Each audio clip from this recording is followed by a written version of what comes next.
सार्थ मनाचे श्लोक परिपूर्ण निरूपणासहित वामन देशपांडे लिखित श्लोक 10. नामस्मरणाचा महामार्ग दुःखामुळेच प्रकाशमान होतो. सदा सर्वदा प्रीती रामी धरावी, दुःखाची स्वय सांडी जीवी करावी. देह दुःख ते सुख मानित जावे, विवेके सदा स्वस्वरूपी भरावे.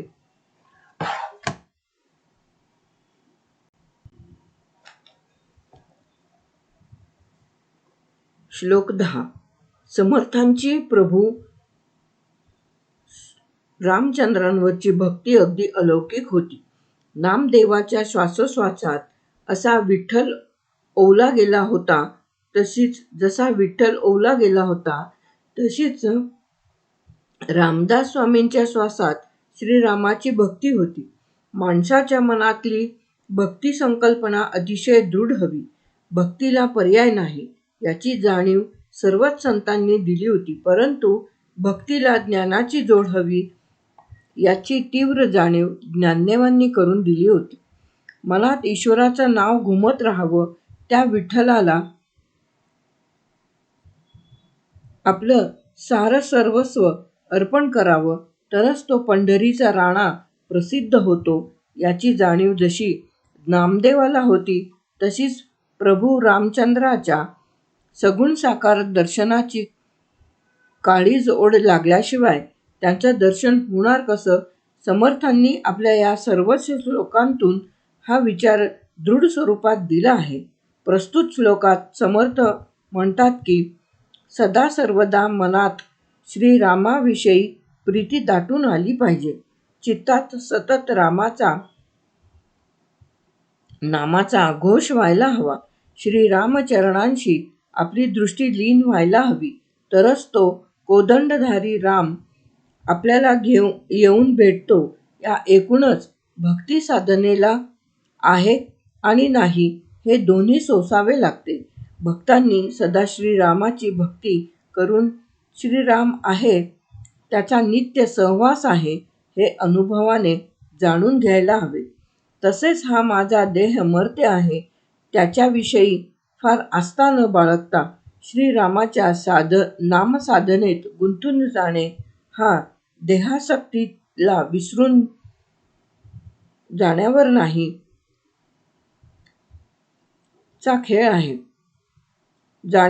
नाहीचा खेळ आहे. त्यासाठी मनात दाटून आलेल्या देहासंबंधीच्या सर्व दुःखांना सांडून फक्त श्रीरामाला शरण जायला हवे. एवढेच सांगून समर्थ थांबत नाहीत, तर ते या निमित्ताने एक महत्त्वाचा विचार मांडतात. तो असा की देहाला जे शारीरिक किंवा मानसिक पातळीवर दुःख होते ते देवाचे वरदान आहे असे माना. कारण ते दुःख वाट्याला आल्यामुळे तरी तुम्ही देवाची आठवण ठेवता. या निमित्ताने देहाला जे दुःख आहे तेच कसे सुख आहे याचा आपोआप आपल्यापुरता अभ्यास होतो आणि त्यामुळे आपल्या स्वरूपाला आपण ओळखायला लागतो. स्वरूपाशी आपोआप विलीन होत जातो. कारण प्रत्येकाला कुठल्या ना कुठल्या तरी एका वळणावर जबरदस्त दुःख हे भोगायलाच लागते आणि हे जबरदस्त दुःखच मुळी माणसाला भक्ती मार्गाची भगवी वाट दाखवून देते. नामस्मरणाचा महामार्ग या दुःखामुळेच प्रकाशमान होतो. भोवतीचे जग हे माया असून सत्य फक्त रामनाम आहे याची जाणीव केवळ दुःखच करून देते. भगवंताच्या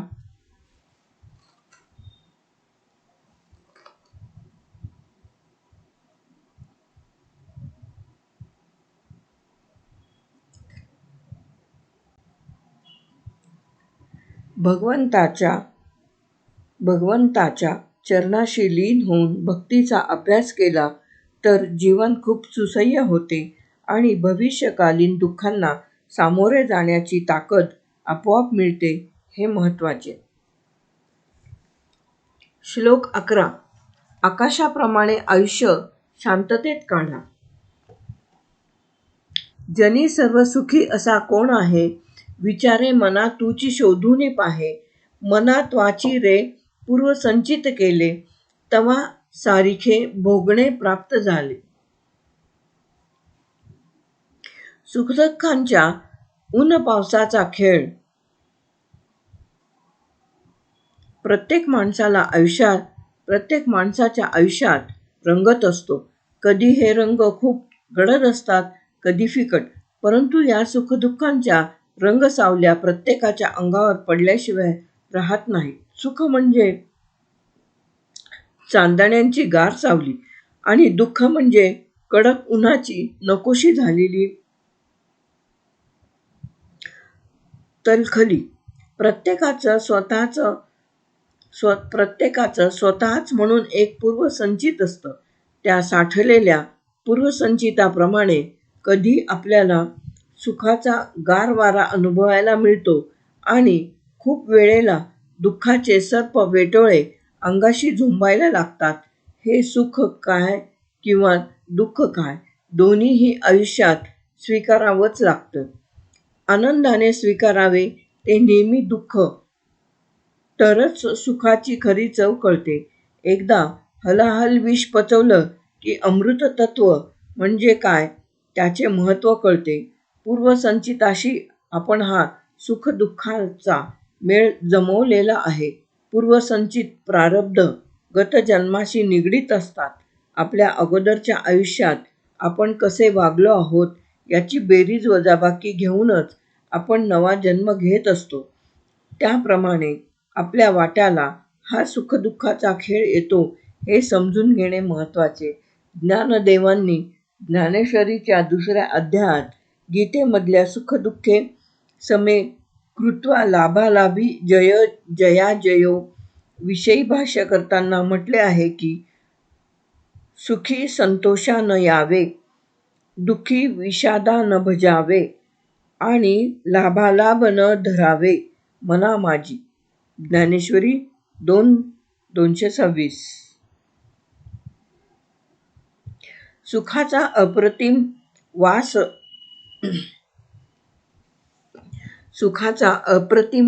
सुगंध होऊन आयुष्यात आला म्हणून प्रचंड आनंदोत्सव साजरा करू नका आणि अतीव दुःखाचं कालकूट विष प्यायला लागलं म्हणून जीव जात असल्यासारखं जमिनीवर गडबडा लोळू नका.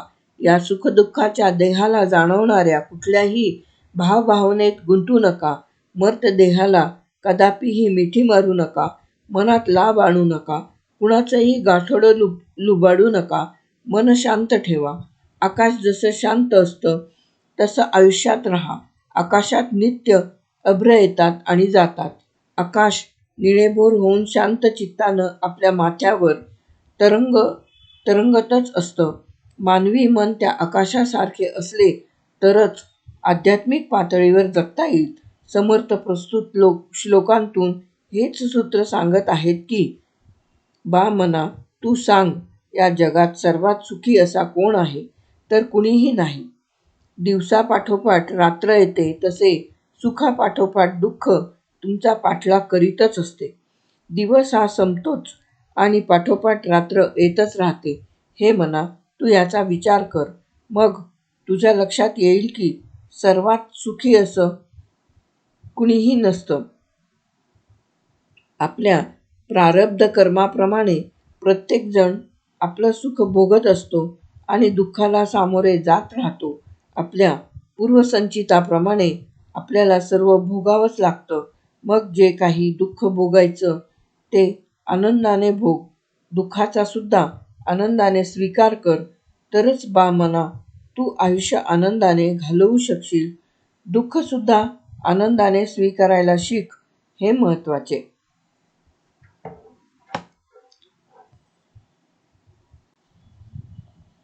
श्लोक 12. शोक व चिंता कदापिही मनात आणू नये. मना मानसी दुःख आणू नको रे. मना सर्वथा शोक चिंता नको रे. विवेके देह बुद्धी सोडून द्यावी. विदेहीपणे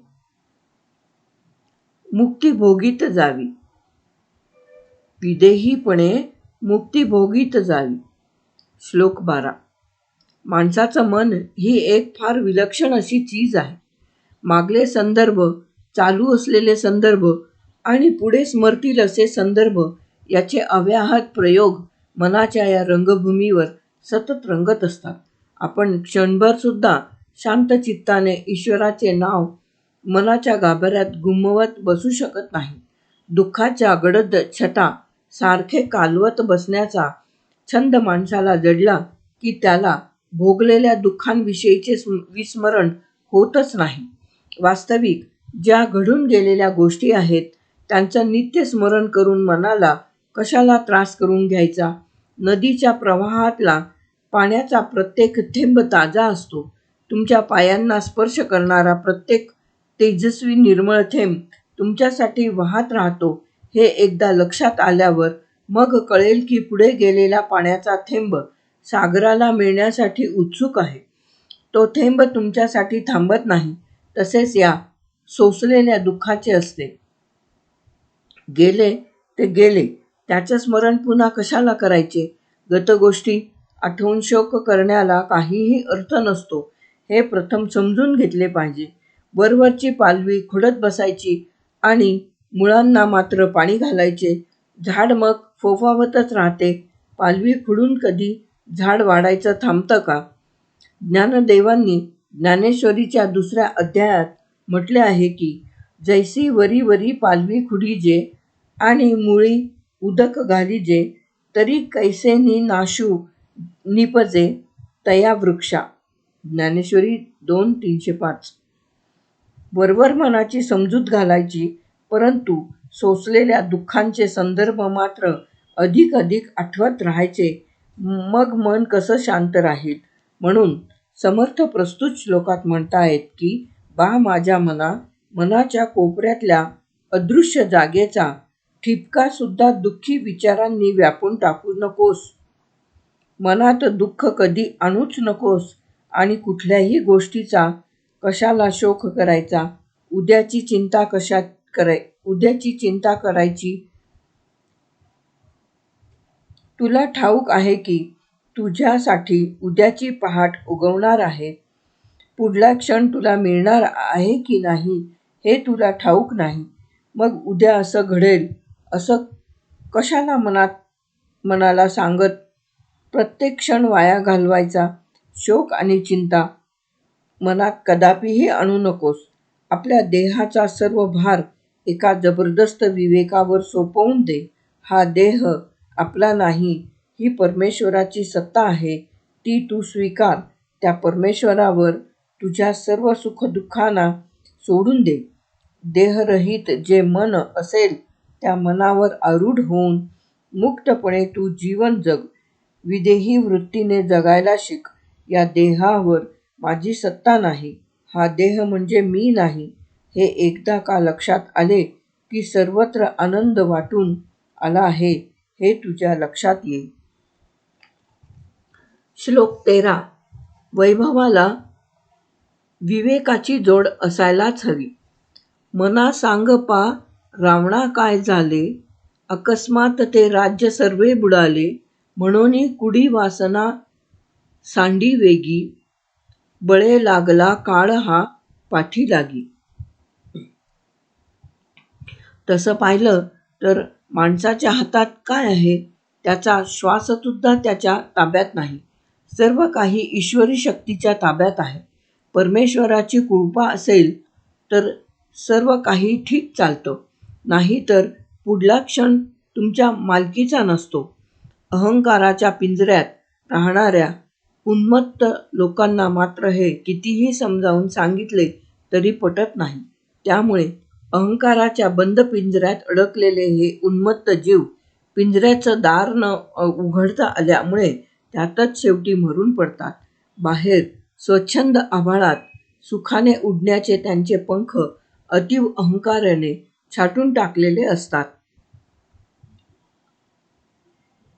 वास्तविक ते त्यांचे पूर्वसंचितच असते. खूप पैसा कमावतील, खूप वैभव कमावतील, परंतु विवेकाची अप्रतिम जोड न मिळाल्यामुळे त्या वैभवाला शेवटी कीड लागते आणि सर्व काही त्या माणसाला सोडून जाते. कारण सर्व दृश्य जगतावर अमोघ अशा कालाची सत्ता चालते. आपण भोगत असलेले विषयभोग ही कायमसाठी आंदण मिळालेली सत्ता नसते. दिवसापाठोपाठ रात्र येतेच, हे कधी विसरता कामा नये. काळ हा सर्वांना खाऊन टाकतो, याचे भान रावणाला नव्हते. समर्थ प्रस्तुत श्लोकात म्हणतात की, बा माझ्या मना, रामायणात रावणाचे शेवटी काय झाले ते तुला माहीतच आहे. त्याच्या वैभवशाली जगण्याला उन्मत्तपणाची कीड लागली आणि त्यामुळे त्याचं संपूर्ण सुवर्ण वैभव उखडून पडलं. त्या सुवर्ण लंकेला हनुमानाने शेवटी आग लावली आणि 10 शिरे असलेला बुद्धिमान रावण श्रीरामाच्या बाणाने मरून पडला. एका गर्वाचा शेवट झाला, असत्याचा पराभव झाला आणि शेवटी अंतिम सत्याचा जय झाला. रावण तर मेलाच, परंतु त्याचं संपूर्ण वैभव पूर्णपणे सिंधू सागरात बुडाले. कुणाला कल्पना नव्हती की सर्व देवांना त्राही भगवान करून सोडणारा रावण एका बाणात मरणार आहे. समर्थ म्हणतात की, म्हणून कुणीही दुष्ट वासना मनात जोपासू नये. त्या दुष्ट वासना माणसाचा निश्चितपणे घातच करतात. त्या वासना माणसाने मनातून हद्दपार करून टाकाव्यात. एकदा का मन वासनारहित झालं की शुद्ध विचारांचा निर्मळ झरा झुळूझुळू वाहायला लागतो. समर्थ शेवटी म्हणतात की, सर्व काही काळाच्या अधीन आहे. काळ हा भक्षक आहे. त्यामुळे भोगत असलेल्या ऐश्वर्याची घमेंड सोडून दे. पाठीमागे लागलेला काळ तुला एका घासात खाणार आहे, हे कदापिही विसरू नकोस. रावण त्याचं उत्तम उदाहरण आहे. म्हणून उन्मत्त न होता शांत चित्ताने काळाला सामोरे जा, त्यातच तुझं हित आहे. श्लोक 14. माणूस मर्त्य आहे, याचे भान ठेवलेच पाहिजे. जीवा कर्मयोगे जनी जन्म झाला, परी शेवटी काळमुखी निमाला. महाथोर ते मृत्यूपंथाची गेले, कितीएक ते जन्मले आणि मेले. श्लोक 14.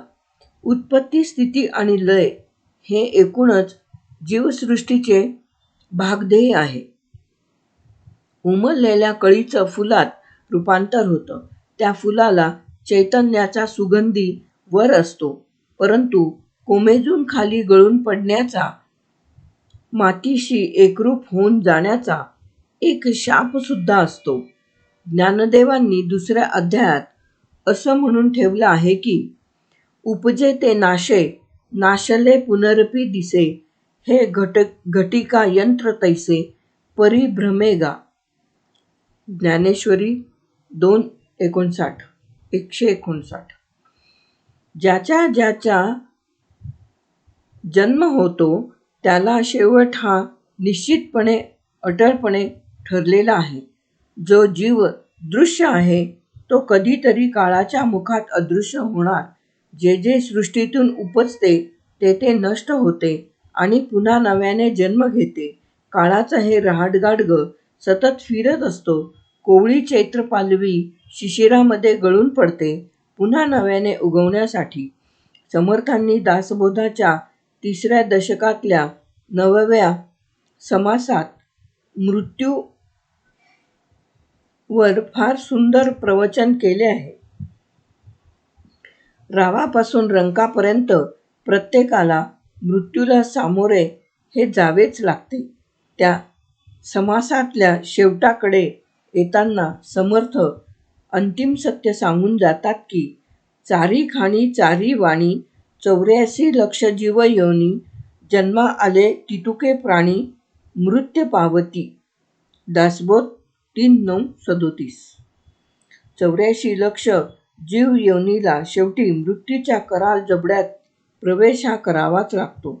देह मृत्यूचे भातुके हे सत्य कुणालाही कदापिही विसरता येत नाही.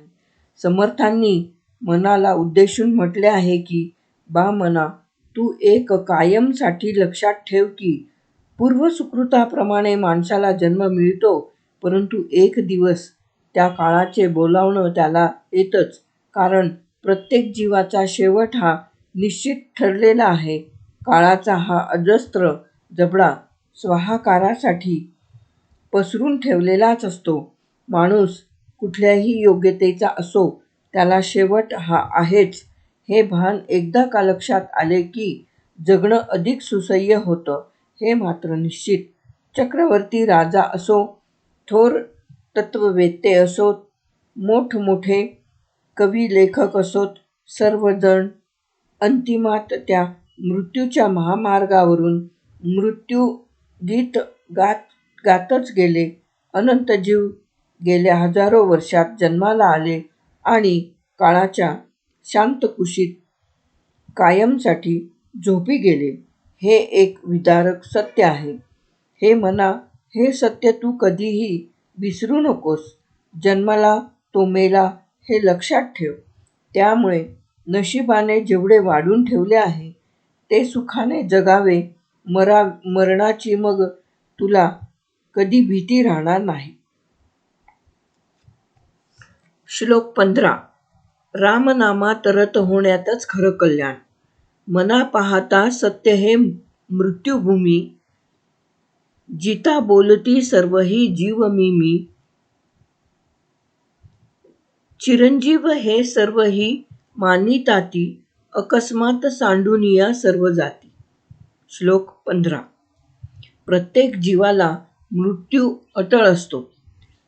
जिथे जन्म आहे तिथे मृत्यू निश्चित आहे, याचे भान आपण खूपशा जीवांना नसते. याचे भान मात्र खूपशा जीवांना नसते, कारण मृत्यू कल्पना त्यांना सहन होत नाही. मृत्यू ही कल्पना ते कानाआड करतात. म्हणून अटळ मृत्यू यायच्या कधी थांबतो का? तो मृत्यू तर सतत दबा धरून बसलेलाच असतो. मांजर जसं उंदरावर झडप मारतं, तशी मृत्यूची झडप प्रत्येक जीवावर काळ आला की पडतेच पडते. कितीही घाबरून पळालो तरी मृत्यू आपली पाठ कधी सोडत नाही. तुकाराम महाराजांनी म्हटले आहे, देह मृत्यूचे भातुके, कळो आले कबतुके, काय मानियले सार, हेची वाटते आश्चर्य. आपला देह हे मृत्यूचे आवडते खाद्य आहे, ही गोष्ट समजून घेतली पाहिजे. हे ज्याला कळले त्याच्या जीवनाला काहीतरी अर्थ प्राप्त होतो. त्या जीवाला ईश्वरी शक्तीचा अर्थ कळतो आणि तो परमेश्वराला शरण जातो. जर मृत्यू अटळ आहे तर आपले हे आयुष्य जरतारी विणण्यासाठी तो प्रयत्न करतो. नामस्मरणाचा मार्ग तो आपोआप चालू लागतो. परंतु आपण मृत्यूचे अत्यंत आवडते आणि अपरिहार्य खाद्य आहे, त्याची ज्या अज्ञानी जीवांना कल्पना नसते, त्यांना आपल्या शरीराच्या ठिकाणाचा लोभ हाका मारत सुटतो. ते अज्ञानी जीव प्रापंचिक संसारात आपल्या देहाने गुंतून राहतात. वास्तविक मृत्यूचं भय त्यांना वाटावं म्हणून तर ते प्रपंचात आपलं दुबळं मन गुंतवून ठेवतात. पण काळाची झडप ते चुकवू शकत नाही. समर्थांनी या मृत्यूचे भान फार सुरेखपणानं मनाला समजावून दिले आहे. मनाला उद्देशून लिहिलेल्या प्रस्तुत श्लोकात समर्थ म्हणतात की, बा मना, तू एक गोष्ट लक्षात घे की तू जिथे राहतोस ती पृथ्वी म्हणजे एक मृत्युभूमी आहे. इथला प्रत्येक जीव या मातीतच उगवतो आणि इथेच विरून जातो. या मृत्यूलोकातली संपूर्ण जीवसृष्टी ही मर्त्य आहे आणि म्हणून ती अशाश्वत आहे. मरण जर निश्चितपणे येणार हे ठाऊक आहे, तर मी माझं मला असं म्हणत जगण्यात काय अर्थ आहे?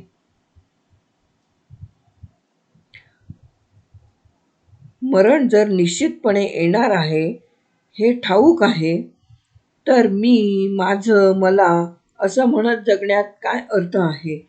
हे माझं धन आहे, हा माझा संसार आहे, हे माझे घर आहे, हे माझे एकट्याचे सुख आहे, असं म्हणत जगणं म्हणजे अज्ञानाची परिसीमा आहे. कारण मी म्हणणारे राजे, सम्राट, विश्वव्यापी प्रतिभा लाभलेले तत्ववेत्ते सुद्धा गेले.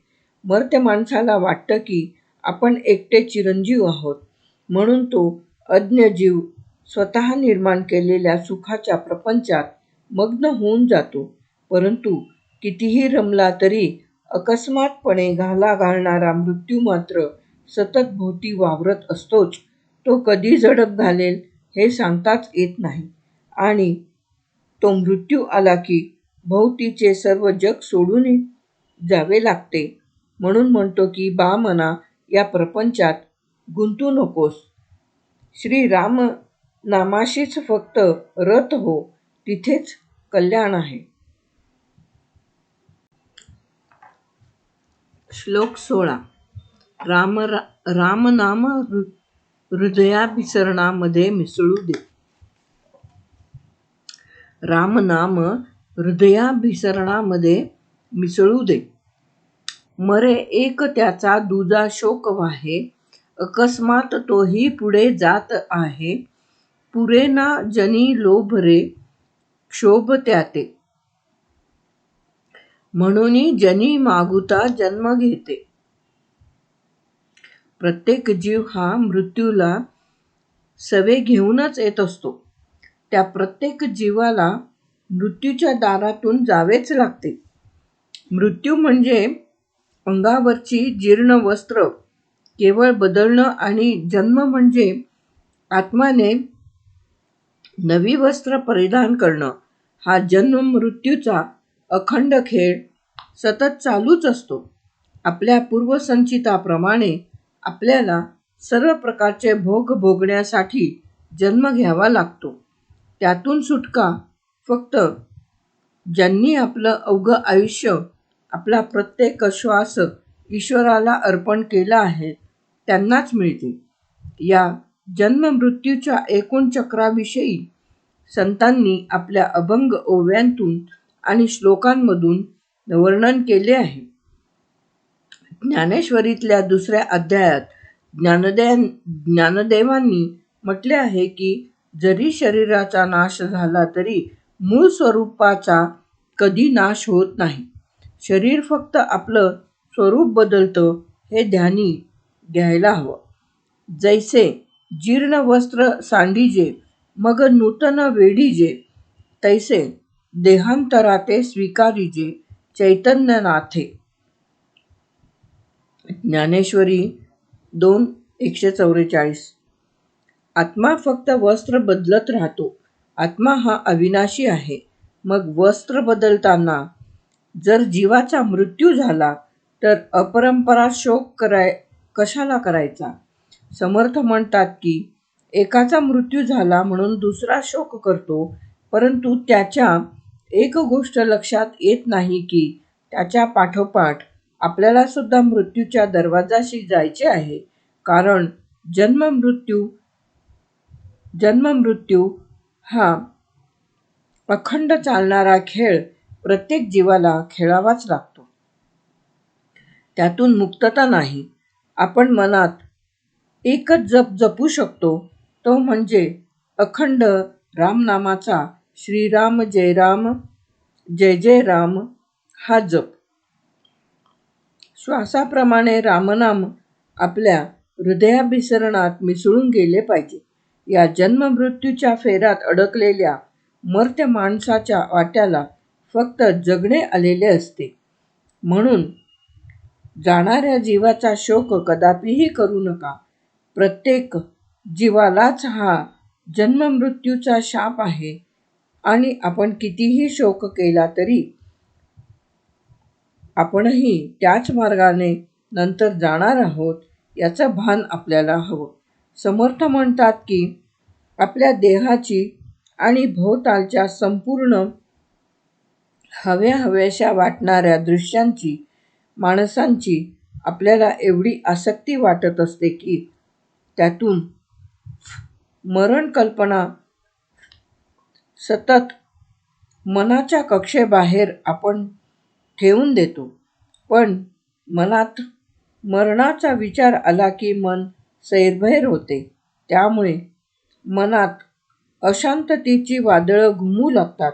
जगण्याची वासना असते. त्यातून हा एकूण जगण्याचा लोभ जन्म घेत राहतो. त्यामुळे क्षोभ निर्माण होतो आणि मृत्यूनंतर पुन्हा जन्माचे चक्र सुरू होते. अतीव लोभापाशी जन्म-मरण कल्पना घट्ट चिकटलेली असते, हे तू कधी विसरू नकोस. त्यामुळे जन्म-मृत्यूच्या चक्रातला जीव सुटून मुक्त होत नाही.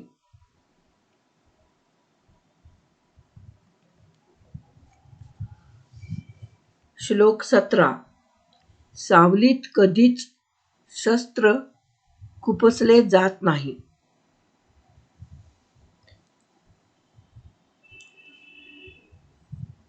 श्लोक 17.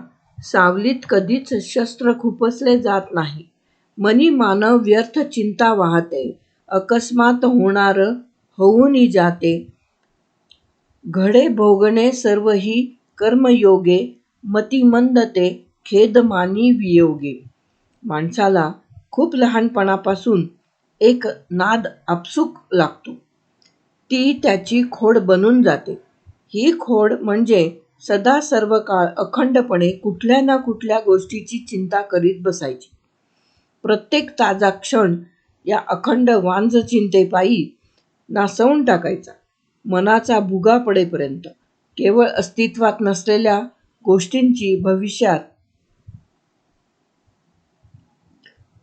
असं घडेल याची काळजी व्यक्त करणारी चिंता करण्यात काय अर्थ आहे? चिंता म्हणजे मृगजळातून नौका हाकण्यासारखे आहे. हे खूपशा लोकांना कळतच नाही. संतांना या चिंतेत पूर्णपणे बुडून गेलेल्या अज्ञानी जनांची काळजी वाटायची. म्हणून संतांनी चिंतेत सतत डुंबून राहणाऱ्या माणसांना ईश्वरी चिंतनाचा सोपा मार्ग दाखवला. मानवी मनाला हा चिंतनाचा मार्ग म्हणजे वाटेवरल्या प्रकाशासारखा होता. संत ज्या मार्गाने गेले त्याच मार्गावर त्यांनी सर्वसाधारण माणसांना यायला सांगितले. परंतु सर्वसाधारण माणसाला जबरदस्त देहासक्ती असते. भोवतीची त्यांची माणसं म्हणजेच त्यांचं विश्व, त्या विश्वात रमता रमता त्यांनी चिंतनाचा मार्ग सोडून चिंतेचा मार्ग स्वीकारला आणि आपला जीव दुःखी करून घेतला. समर्थांना हे जाणवले होते. म्हणून मनाला उद्देशून त्यांनी श्लोक लिहिले. प्रस्तुत श्लोकात सुद्धा समर्थ मोठ्या काळजीने आपली भावना व्यक्त करीत आहेत की माणूस उगीच व्यर्थ चिंतांचा भार उचलतो आणि त्या ओझ्याने दुःखी कष्टी होतो. त्या माणसाला हे कळत नाही की जे घडणार आहे त्याची चिंता करून का ते घडणारे टळणार आहे. जे घडायचे असते ते अकस्मात होऊन जाते. शेवटी प्रत्येकाचे प्रारब्ध वेगळे असते आणि प्रारब्धात जे आहे ते घडल्याशिवाय कधी राहिलंय का? मग आपण जे कदापिही रोखू शकत नाही त्याची व्यर्थ चिंता करून वर्तमानातले सुखद क्षण कशाला नासवत बसायचे? स्वप्नातल्या घटना कितीही खऱ्या वाटल्या तरी जागेपणी त्या सर्व घटनांना जसा अर्थ नसतो तसे या व्यर्थ चिंतांच्या बाबतीत असते. चिंता म्हणजे एक प्रकारचा स्वतःशी जपत राहणारा मानवी भ्रम. त्या भ्रमात राहिल्यामुळे मन उगीच भरकटत राहते आणि भोवती जो आनंद पसरलेला आहे त्या आनंदाची माती होऊन जाते. म्हणूनच समर्थ म्हणतायत की माणूस जे चिंतेचे ओझे दिवसरात्र बाळगतो त्याचा उपयोग काय? तुमच्यावर मांजरपावलाने पडणारी काळाची झडप तर कदापिही तुम्हाला सांगून पडत नाही. बोक्यानं जसे उंदराला आपल्या मुखातून अलगदपणे न्यावे तसा हा काळ आपल्या आयुष्याचा घास करून घेऊन जातो. थोडक्यात व्यर्थ चिंता करण्यात अर्थ नाही हे जाणून घेणे महत्त्वाचे आहे. आपल्या आयुष्यात जे सुखदुःखाचे प्रसंग लाटांसारखे आपल्या देहावर आपटत राहतात, ज्या लाटा फुटत राहतात, त्या साऱ्या आपल्या पूर्वसंचिताच्या पापपुण्याच्या बळावर आपटत राहतात आणि मतिमंदाप्रमाणे माणूस खेद मानीत आयुष्य जगत राहतो. समर्थ म्हणतात, या खेदाच्या, चिंतांच्या पलीकडे मनाने जायला हवे. श्लोक 18. प्रेमात ऋषी मुनींचे स्वर येऊ द्यावे. मना राघवे विण आशा नको रे, मना मानवाची नको कीर्ती तू रे. जया वर्णिती वेदशास्त्रे पुराणे, तया वर्णिता सर्व ही श्लाघ्य वाणे. श्लोक 18. प्रत्येकाच्या मनात कुठल्या न कुठल्या स्वरूपाची वासना रेंगाळत राहते. शरीर सुखाच्या वासनांनी माणसाचं मन सतत व्यापून गेलेलं असतं. स्वतःच्या देहावर प्रेम करणारी माणसं मर्त विचारांच्या घनदाट अरण्यात वाट चुकलेले वाटसरू कधी होऊन जातात त्यांचे त्यांनाच कळत नाही. परंतु परमेश्वरी चिंतनाचं स्मरण अहोरात्र करत स्वतःची देहभावना आणि देहवासना हरवून बसलेले जीव मात्र मुक्त आनंद उपभोगीत असतात. परमेश्वराच्या चरणाशी लीन झालेले पुण्यवान आत्मे तसे थोडेच असतात. म्हणून तर समर्थांना सर्वसामान्य माणसांच्या मनांना सतत समजावून सांगावे लागत आहे की चंचल वासनांच्या मागे ऊर फुटेपर्यंत धावत जाऊ नका. त्यामुळे फक्त निराशाच पदरी पडेल. प्रस्तुत श्लोकातून मानवी मनाने नेमके कुठे गुंतावे हे समर्थ समजावून सांगत आहेत. समर्थ म्हणतात की बा माझ्या मना, एका प्रभू रामचंद्रांव्यतिरिक्त तू कुठेही आपली आशा गुंतवू नकोस. केवळ श्रीरामाच्या नामचिंतनात तू डुंबून जा. श्रीरामाच्या सगुण साकार दर्शनाची एकमेव कामना तुझ्या मनात रुजून येऊ दे. बाकी कुठेही धावत जाऊ नकोस. तुला जर कीर्तीच गायची असेल तर सत्यवचनी एकबाणी एकवचनी प्रभू श्रीरामचंद्रांचे केवळ स्मरण कर. बाकी कुठेही देहभावनेने गुंतून पडू नकोस. मर्त्य माणसांच्या ठिकाणी तर आपले भावविश्व अजिबात गुंतवून ठेवू नकोस. कारण मर्त्य माणूस आणि त्याभोवती गुंतले गेलेले मन, यात हे मन गुंतून पडले तर बाहेर पडण्याचा मार्ग तुला सापडणार नाही. त्यासाठी केवळ एका परमेश्वराची सेवा कर. ज्ञानदेवांचा श्रीकृष्ण 9व्या अध्यायाच्या शेवटी म्हणतो की तू मन हे मीची करी, तू मन हे मीची करी, माझ्या भजनी प्रेम धरी, सर्वत्र नमस्कारी मज एकाते. ज्ञानेश्वरी 9:517. तुझं मन तू माझ्यापाशी केवळ एकवटून टाक. माझ्या प्रेमाची भजनेच केवळ तू तुझ्या गोड गळ्यात रुजवून टाक. सर्वत्र मलाच केवळ नमस्कार कर. बाकी काहीही करू नकोस. समर्थसुद्धा हाच विचार प्रस्तुत श्लोकातून व्यक्त करीत आहेत. समर्थ म्हणतात की ज्याच्या अस्तित्वामुळे वेदशास्त्रे पुराणे भारावून गेली आहेत, त्या तुझ्याच प्रेमात जर ऋषीमुनींचे स्वर एकवटून आले तर सोन्याचा सुगंध सुटेल. म्हणून समर्थ शेवटी सुचवतात की वेदवाङ्मयाला वेड लावणाऱ्या या संत कवींच्या रचनेतून जे अंतिम सत्य सांगितले गेले ते महत्त्वाचे. परमेश्वराच्या चिंतनात भजनात जे लोक गुंतले आहेत त्यांना आयुष्यभर काळजी करायला नको, असे समर्थ सांगत आहेत. मग तुमच्या काळज्या आणि प्रश्न आपोआप सुटतील. एक परम शांती या इथे आपोआप पसरेल. श्लोक 19. श्लोक 19. असत्याला काळोख व पतनाचे खड्डे.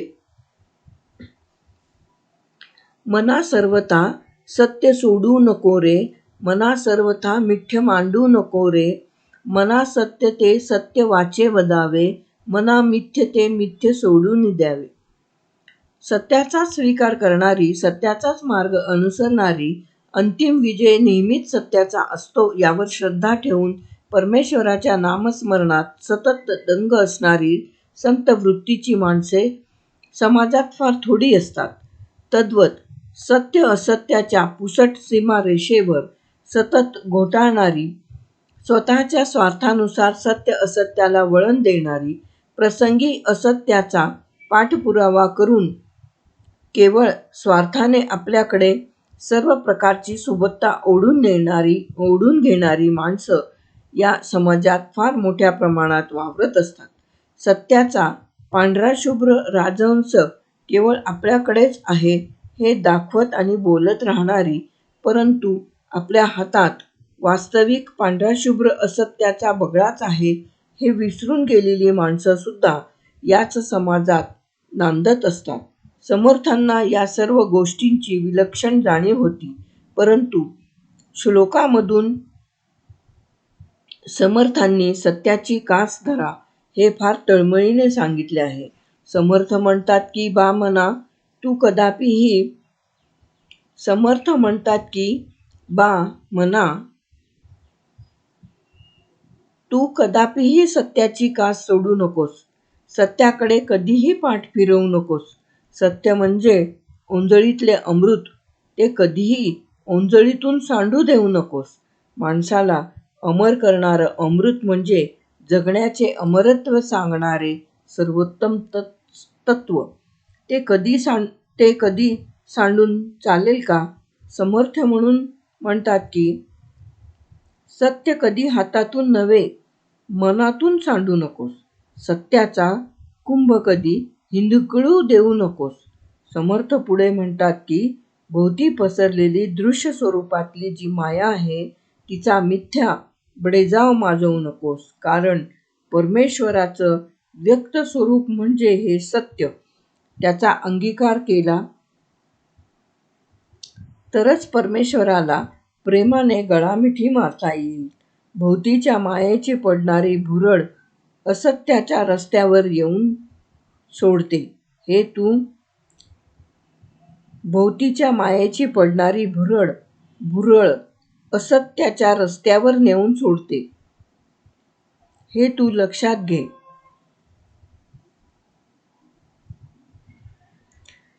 भोवतीच्या मायेची पडणारी भुरळ असत्याच्या रस्त्यावर नेऊन सोडते, हे तू लक्षात घे. म्हणून तू असत्याचा कदापिही स्वीकार करू नकोस. बा मना, जे निखळ सत्य आहे त्याचा अरुणोदय एकदा का आपल्या हृदयात झाला की सगळं आयुष्य एकदम उजळून निघतं आणि प्रकाशाचं गाणं गात गात आयुष्य आनंदाने घालवता येतं. परंतु असत्य म्हणजे काळोख.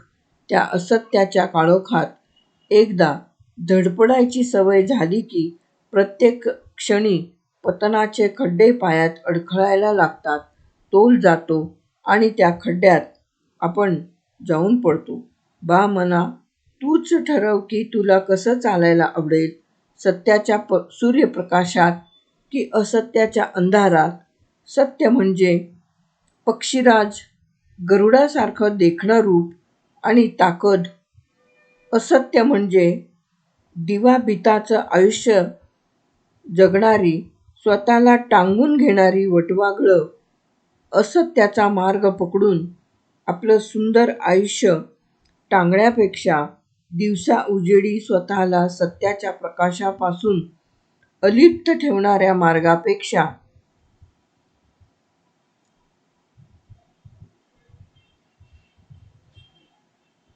सत्याच्या निखळ प्रकाशात ये.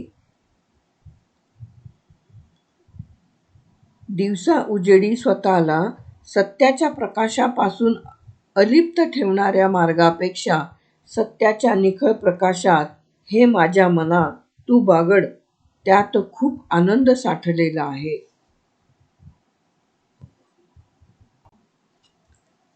श्लोक 20.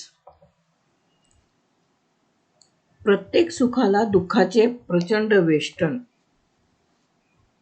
बहु हिमपुटी होई जे माय पोटी, नको रे मना यातना तेची मोठी. निरोधे पचे कोंडिले गर्भवासी, अधोमुख रे दुःख त्या बाळकासी.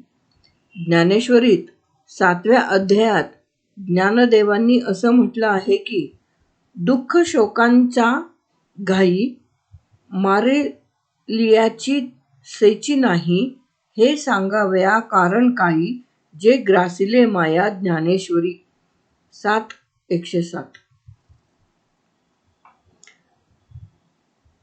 याचा अर्थ असा की दुःखाचे कितीही घाव पडले, कितीही शोक झाला तरी त्याचे स्मरण आपल्याला होत नाही.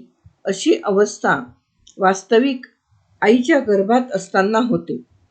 आत वाढत असलेला जीव, त्याला अजून मानवी मनाच्या संवेदना प्राप्त झालेल्या नसतात, त्यामुळे त्याविषयी बोलता येत नाही. परंतु विचार करू जाता एक गोष्ट लक्षात येते की मायेने वेढून गेलेल्या विश्वातल्या काही गोष्टी नेणिवेच्या पातळीवर रेंगाळत राहतात. आईच्या गर्भात असलेल्या जीवाला हळूहळू आकार प्राप्त होत असतो. जन्म होईपर्यंत 9 महिने 9 दिवस तो गर्भ आईच्या पोटात वाढत असतो. त्या गर्भात असताना तो जीव चहूबाजूंनी कोंडलेला असतो. खूप उकाडा तो जीव सहन करत असतो, परंतु होणारे क्लेश तो व्यक्त करू शकत नाही. ते दिवस बहुत कष्टांचे असतात. परंतु जीव त्या पोटात जरी कितीही दुःख यातना सहन करीत असला तरी त्या जीवाची आई खूप आनंदी असते. मायेच्या जगात असतानाच्या संवेदना वेगळ्या आणि गर्भात कोंडून गेलेल्या जीवाच्या अव्यक्त संवेदना वेगळ्या. त्या जीवाला आईच्या पोटात असेपर्यंत स्वतःचं स्वतंत्र आयुष्य नसतं आणि प्रत्यक्ष तो जीव आपले मुख खाली करून आपल्या आत घुसमटत असतो. बाळंतपणाच्या क्षणाला तर मुलाची आई प्रचंड वेदना सहन करत असते आणि बाळ खूप कष्टाने बाहेर येते, तेव्हा त्याला पहिला प्रकाश आणि श्वास मिळतो. पण तोपर्यंत तो जीव खूप यातना सहन करीत असतो. समर्थ या श्लोकाच्या निमित्ताने सांगत आहेत की प्रत्येक सुखाला दुःखाचे प्रचंड वेष्टन असते. पूर्ण सुख मिळणे त्यामुळे नेहमी कठीण असते. म्हणून समर्थ मनाला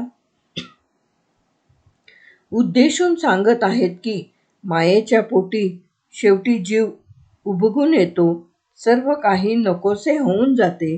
गर्भवास नेमका कसा असतो याचे वर्णन समर्थांनी दासबोधाच्या 3ऱ्या दशकात केले आहे.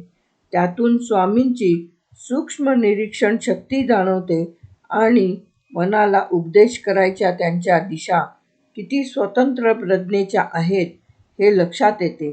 जीवाच्या पहिल्या क्षणाच्या दिवसापासून अखेरचा श्वास घेईपर्यंत समर्थ आपल्या मनाला जगण्याचा उत्तम मार्ग दाखवतात आणि तो फार महत्त्वाचा आहे. श्लोक 21. वासनेच्या डोहात मन डुंबवू नकोस. मना वासना चुकवी येर झारा, मना कामना सांडी रे द्रव्यदारा. मना यातना थोर हे गर्भवासी, मना सज्जना भेटवी राघवासी. श्लोक 21. समर्थांनी मनाशी जो संवाद साधला आहे तो केवळ अपूर्व आहे.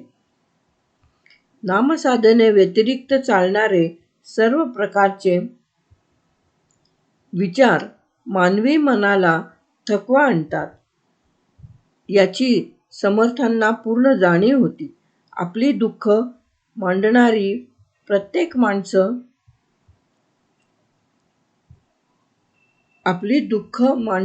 कित्येक माणसं समर्थांना हरघडी भेटत होती.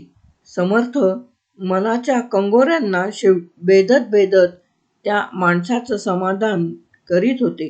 परंतु मानवी मनाच्या वासनेचा सर्पवेटोळा प्रवास पाहून त्यांना वाटायचं, बहुतांश माणसं ही वासनेपासून कुठल्याही पातळीवर मुक्त व्हायला तयारच नाहीत. यांची मनं स्वच्छ झाल्याशिवाय यांच्या मनात सद्विचार रुजणार कसा? मनाच्या श्लोकांचा आशय अर्करूपाने समर्थ लोकांना सांगतच होते.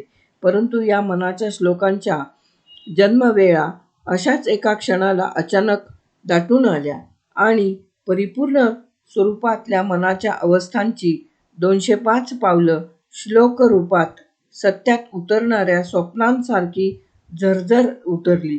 या सर्व श्लोकातून समर्थ लोकांशी जणू सुसंवाद करीत आहेत असा स्वर या श्लोकांतून ऐकताना वाचताना लोकांना जाणवू लागला.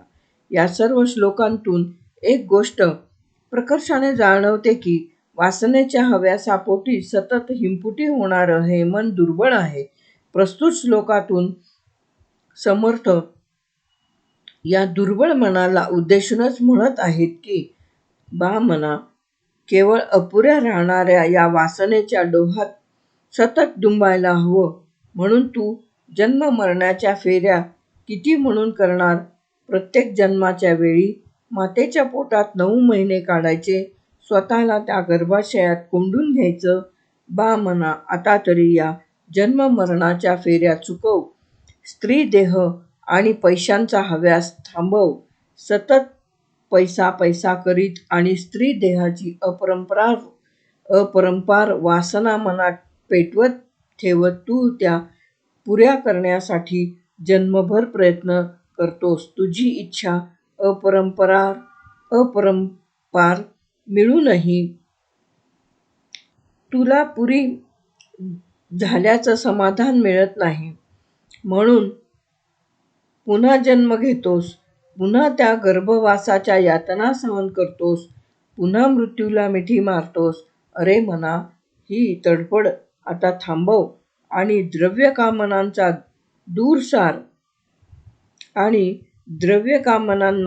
दूर सार.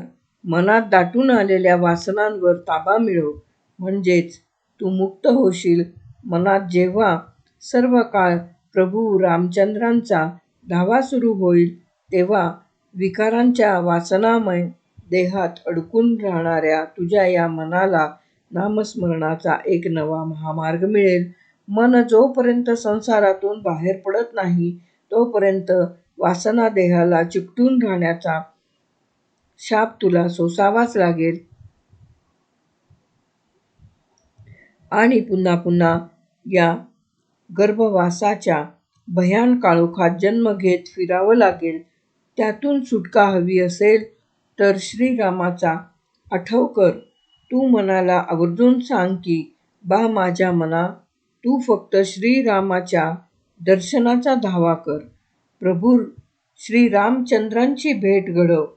हा धावा जेव्हा मनभर घुमत राहील, तेव्हाच तुला कदाचित या राघवाचे दर्शन होईल आणि तुझ्या मुक्तीचा क्षण तुला निश्चितपणे लाभेल.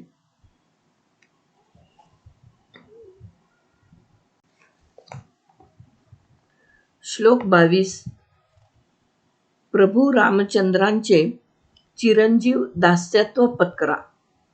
मना सज्जना, हित माझे करावे, रघुनायका दृढ चित्ती धरावे. महाराज तो स्वामी वायुसुताचा, जना उद्धरी नाथ लोकत्रयाचा. श्लोक 22. मनाला भगवंताच्या नामस्मरणाशी कायमसाठी कोंडून ठेवणे सहजासहजी शक्य होत नाही. कारण या आपल्या मनाला अत्यंत वेगात विश्वभ्रमण करून घ्यायची जबरदस्त सवय लागलेली असते. प्रत्येक क्षणी नवा विचार मनाच्या घुमणाऱ्या अवस्थेला सतत एक गती देत असतो. मन स्थिर झालं आहे असं सहसा होत नाही. भगवंताच्या नामघोषात मनानं सतत राहावं असं संतांना नेहमी वाटतं. कारण मन शांत होण्याचा, मन स्थिर होण्याचा तो एकच उत्तम उपाय आहे. श्रीरामाचा जप माणसाचं मन निश्चित शांत करतो. यावर समर्थांची केवळ श्रद्धा नव्हती, तर समर्थांचा तो अनुभव होता. वायुपुत्र हनुमंताची श्रीरामभक्ती सत्ययुगात प्रकटली होती. वायुपुत्र हनुमंताची श्रीरामभक्ती सत्ययुगात प्रकटली होती. 17व्या शतकाला तोलून धरणाऱ्या समर्थांची श्रीरामभक्ती हनुमंताची आठवण करून देत होती. श्री हनुमंतांचं हे नवं रूप होतं. इतके ते चैतन्यदायी समर्थ रूप होतं. समर्थांनी आपलं अवघं आयुष्यच आपल्या संपूर्ण अस्तित्वानिशी श्रीरामचंद्रांना अर्पण केले होते. त्यामुळे समर्थ भक्ती हा नवा आविष्कारच भक्तीच्या राज्यात अलगदपणे आला. प्रस्तुत श्लोकातून समर्थ त्याच भक्तीच्या नव्या दिशा दाखवत आहेत. समर्थ आपल्या मनाला उद्देशून म्हणतात की, बा माझ्या मना, माझं फक्त एकच हित मला साधून दे. माझं फक्त एकच मनपूर्वक काम कर, ते म्हणजे माझ्या या कोदंडधारी श्रीरामाला माझ्या चित्तात बळकटपणे धरून ठेव. कारण माझ्या हृदयातला हा श्रीराम तुझ्या सहाय्याशिवाय एका जागी स्थिर राहणार नाही. तू ठरवलेस तरच श्रीरामाचे चरण माझ्या हृदयामध्ये कायमचे उमटतील, अन्यथा नाही. बा माझ्या मना, श्रीरामाच्या विचारांना दूर सारून तू जर जगभर पसरलेल्या अनंत विचारांच्या मागे वादळी वाऱ्यासारखा लागलास, तर श्रीरामाचं नाव कोण घट्ट धरून ठेवील? शेवटी श्रीरामचरणी तूच तर मला वाहून नेतोस. तुझे माझ्यावर खूप ऋण आहेत, म्हणून मीच तुला साकडं घालतो आहे की या रघुनायकापाशी तूच मला घेऊन जा. जसा मारुतीपाशी श्रीराम होता, त्याच्या हृदयात श्रीरामाचं वास्तव्य होतं, तसे ते मजपाशी व्हायला हवं. माझ्या या पवनपुत्र हनुमंतानं ज्या श्रीरामाचं चिरंजीव दास्यत्व स्वीकारलं, तसं चिरंजीव दास्यत्व मला हवं आहे. कारण श्रीरामानं सर्व जनांचा उद्धार केला, माझा का तो करणार नाही? मला त्या मारुतीरायासारखं श्रीरामचरणी विलीन व्हायचं आहे. आणि त्यासाठी हे म्हणा, तू मला सहाय्य कर. माझ्या हृदयात एका श्रीरामाव्यतिरिक्त कुणाचीही पावलं उमटवू देऊ नकोस. केवळ श्रीराम जय जय राम या नामघोषात मला राहू दे. नीलवर्णी सुहास्यवदनी पितांबर नेसलेला, हातात धनुष्यबाण घेतलेला श्रीरामच केवळ मला पाहायचा आहे, प्रत्यक्ष अनुभवायचा आहे. मला अन्य काहीही नको. म्हणून म्हणतो, हे मना, मला केवळ श्रीरामचिंतनाशी रममाण होऊ दे.